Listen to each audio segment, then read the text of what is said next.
La Saint-Valentin arrive et on voit de nombreux tests sur le type d'amoureux qu'on peut être, fusionnel, anxieux, jaloux, indépendant, clivé.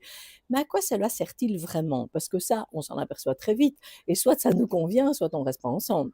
Si je suis fusionnel et que je rencontre un fuyant, ça ne va pas durer longtemps. Ce qui est important, car cela ne se révèle pas toujours tout de suite, c'est de connaître notre et son langage de l'amour. En effet, au début d'un couple, on reçoit un package complet dans l'état amoureux. Cet état nous donne un réservoir émotionnel rempli totalement.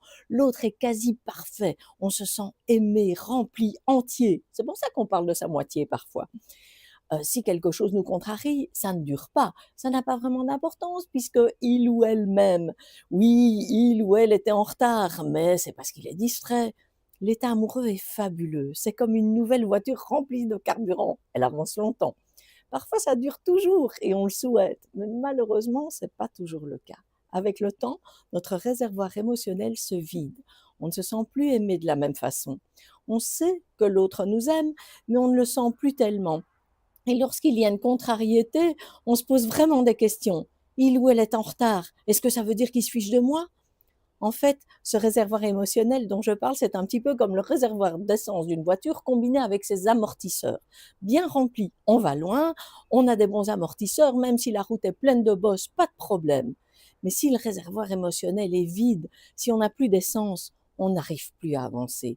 Si les amortisseurs ne sont pas bons, alors à chaque bosse, à chaque trou, on a l'impression qu'on va perdre une roue ou se casser le dos. Et donc, en couple, il faut prendre soin de remplir le réservoir émotionnel de l'autre. Ça le rend plus tolérant et il est utile de demander à l'autre de remplir notre réservoir émotionnel pour qu'on se sente aimé. C'est très important, car j'ai souvent constaté dans ma pratique de thérapeute de couple que la plupart du temps, on veut quitter l'autre non pas parce qu'on ne l'aime plus, mais bien parce qu'on ne se sent plus aimé. Il est donc très important de savoir comment remplir le réservoir émotionnel de son ou sa partenaire. Ça paraît simple et évident, il suffit de lui dire qu'on l'aime. Mais en réalité, c'est facile et difficile à la fois, parce qu'on ne parle pas tous le même langage de l'amour. Et si on me dit qu'on m'aime en chinois, bah moi, je ne vais rien comprendre du tout.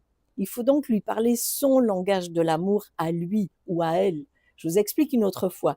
Mais j'ai créé une mini-formation sur ce sujet pour expliquer aux couples que j'accompagne cette question. Si ça vous intéresse, dites-le moi en message privé, je vous envoie un lien vers cette formation et un code de réduction.